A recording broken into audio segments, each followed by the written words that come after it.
जय श्री श्याम हारे के सहारे की जय हो। श्याम भक्तों, आज इस भक्त का अनुभव बहुत ही अद्भुत है। खासकर यह अनुभव उन लोगों के लिए है जिसका प्रभु से विश्वास डगमगा जाता है। यह अनुभव कई लोगों की आंखें खोल देगा।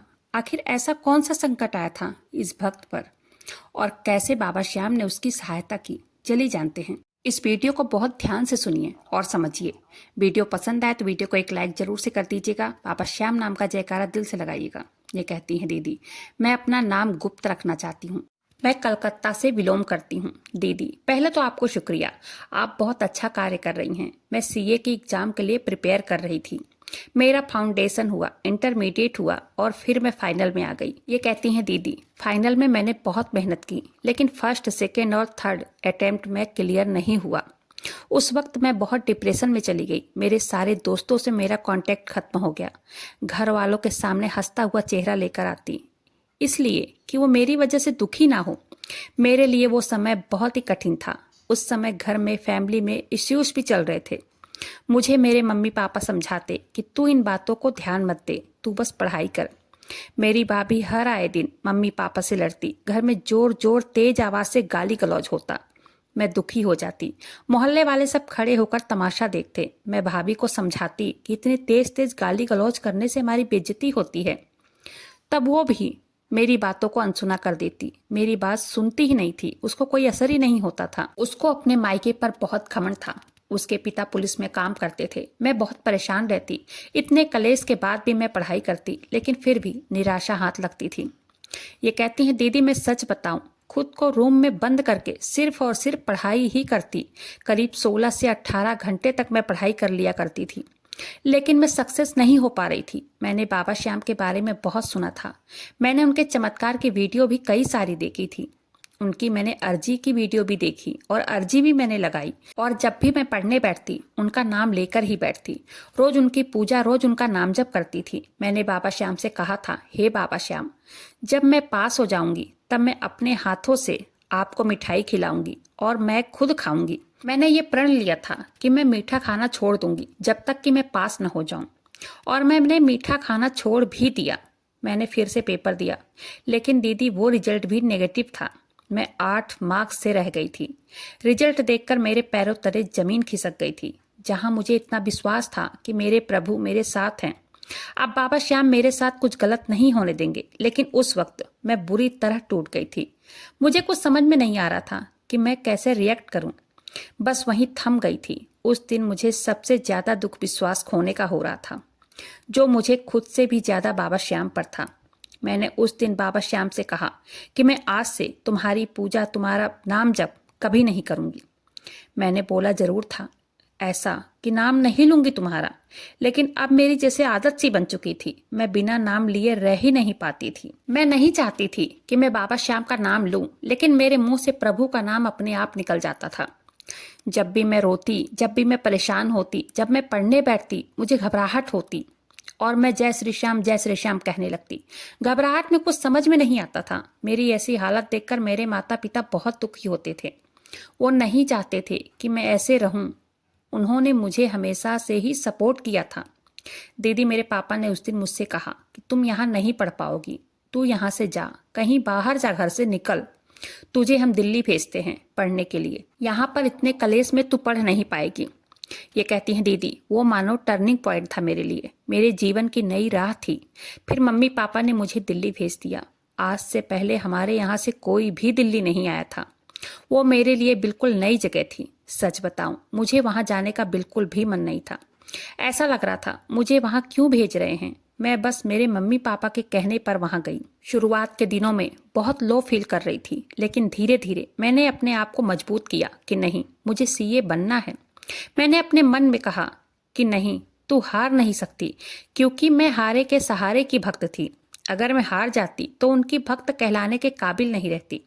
जो हार मान लेते हैं वो कैसा भक्त, उनका नाम ही है हारे का सहारा। मैंने अपने आप को मजबूत किया और मैंने लाइब्रेरी ज्वाइन की, लेकिन मेरा कहीं मन नहीं लग रहा था। ऐसा लगता कि घर जाना है, बस घर जाना है। लेकिन धीरे धीरे मैंने खुद को संभाला। दीदी, उस समय मेरी आदत बन चुकी थी कि मैं बाबा श्याम को सुबह और शाम दोनों टाइम देखती थी, प्रणाम करती थी, भजन सुनती थी। उनके भजन सुनते सुनते मैं पहले मन में गुनगुनाती रहती थी और मेरी वो आदत गई ही नहीं। मैंने जरूर बाबा श्याम से कहा कि मैं कभी आपकी पूजा, आपका नाम जप नहीं करूंगी, आपका नाम नहीं लूंगी, लेकिन मेरी शुरू से ही भगवान के प्रति आस्था है, चाहे कोई भी भगवान हो। चलते चलते रास्ते में भी अगर कोई मंदिर दिख जाता है, मैं हाथ जोड़ लेती हूँ, प्रणाम कर लेती थी। मेरी लाइब्रेरी के बगल में ही बाबा श्याम का मंदिर था।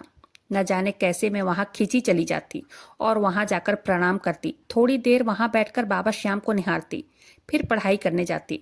मुझे भी नहीं पता चला दीदी कि मैं जहां बोल कर आई थी कि अब मैं आपका नाम कभी नहीं लूंगी, ना ही पूजा करूंगी, लेकिन अब मैं उन्हीं के दरबार पर रोज माथा टेकने जाती थी और माथा टेक कर ही दिन की शुरुआत करती। ना जाने ऐसा क्या जादू है बाबा श्याम की आंखों में, जब उनके नजरों से आप अपनी नजर मिलाते हैं ना, पलक झपकाने का मन भी नहीं करता है।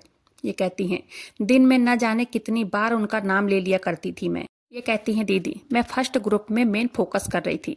मैंने एग्जाम दिया और सच बताऊं मेरा एग्जाम क्लियर हो गया। वो दिन एकादशी का दिन था। मैं सुबह जल्दी उठकर नहा धोकर माला फेर ही रही थी और मेरे मन में थोड़ी घबराहट थी। मम्मी पापा को फोन आ रहा था। घबराहट में न जाने कितनी माला फेरी, कितना नाम जप किया, मुझे भी पता नहीं चला। मेरे पापा का फोन आया। मैंने फोन डरते डरते उठाया।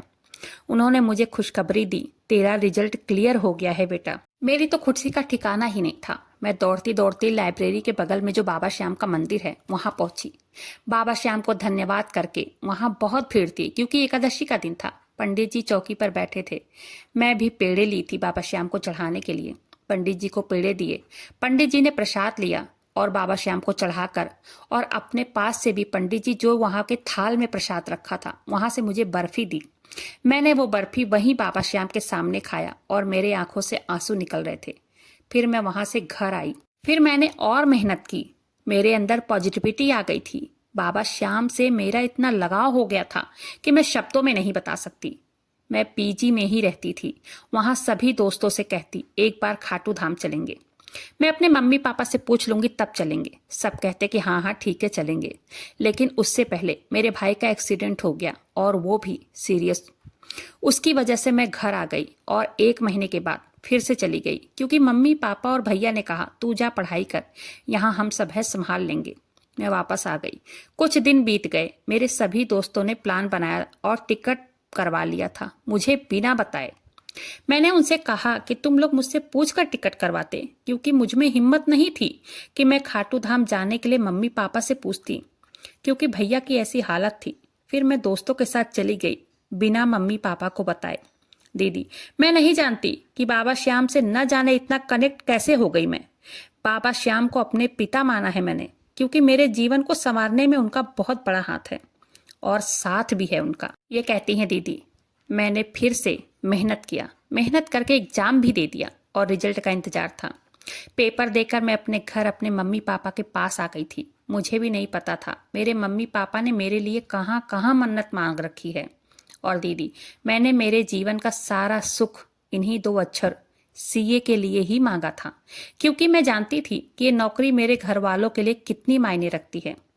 अब उनकी रिस्पेक्ट के लिए मुझे ये हासिल करना ही था। अब रिजल्ट के दिन पास आ रहे थे। मैं बाबा श्याम से ये कहकर आई थी कि मैं सीए बनने के बाद आपकी चौखट पर आ जाऊंगी और तभी मैं असल में सीए कहलाऊंगी। और आखिरकार वो दिन भी आ गया। मुझे डर लग रहा था, लेकिन बाबा पर विश्वास था।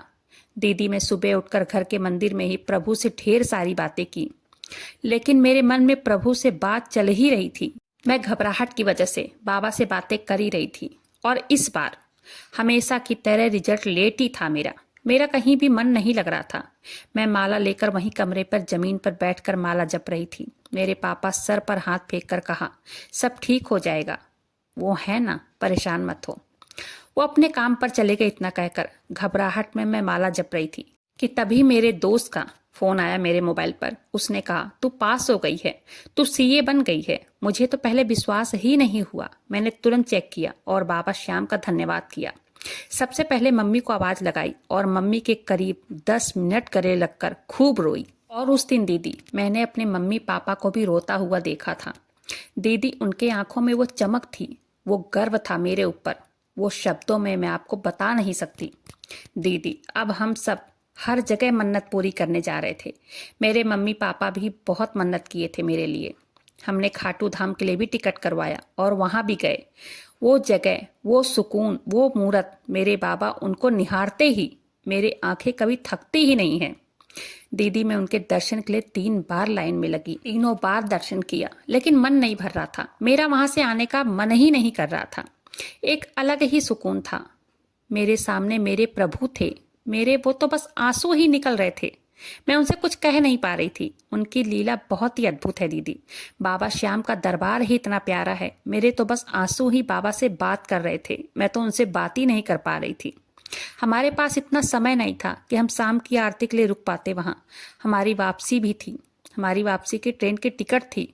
मेरा बहुत मन था कि मैं बाबा श्याम की आरती में रुक जाऊं। आशा करती हूँ कि मुझे अगली बार ये सौभाग्य जरूर प्राप्त होगा। जब से मैं सीए बनी हूँ, मेरी भाभी का व्यवहार बदल गया है। मेरी तरफ से मेरी बातों को मानने लगी है। दीदी मैं आपके चैनल के माध्यम से सभी से ये कहना चाहूंगी कि हम सब बहुत सौभाग्यशाली हैं जो हमें बाबा श्याम के ऐसे दर्शन मिल रहा है, इतना पावन धाम मिला है। और एक बात, अपने माता पिता का हमेशा आदर सत्कार करना चाहिए, क्योंकि यही हमारे हर वक्त में साथ खड़े रहते हैं और हमारा भला भी चाहते हैं। इसलिए कभी भी उनका दिल न दुखाएं और कोई बात हो तो सबसे पहले उन्हीं से शेयर करें, क्योंकि उनसे बेहतर आपको कोई नहीं समझ सकता है। मेरी भाभी भी सुधर गई है क्योंकि मेरी अच्छी जॉब लग गई है। भाई से ज़्यादा पैसे मैं घर में देती हूँ। मेरे माता पिता की अब सेवा हो रही है। अब चाहे पैसों के लालच में हो रही है या जैसे भी हो रही हो, लेकिन हो रही है। मेरे लिए इतना ही सबसे बड़ा सुकून है। ये कहती हैं दीदी, ये सब हुआ है मेरे खाटू वाले की वजह से। आज उनका सहारा न होता, उनकी कृपा न होती तो मैं कुछ भी न कर पाती। मैं तो टूट ही गई थी, पूरी तरह से टूट गई थी। श्याम भक्तों, जो भक्त अपने प्रभु पर आंख बंद करके विश्वास करता है वह कभी निराश नहीं होता है। बस खाटू वाले पर से अपना विश्वास कभी टूटने मत दीजिएगा।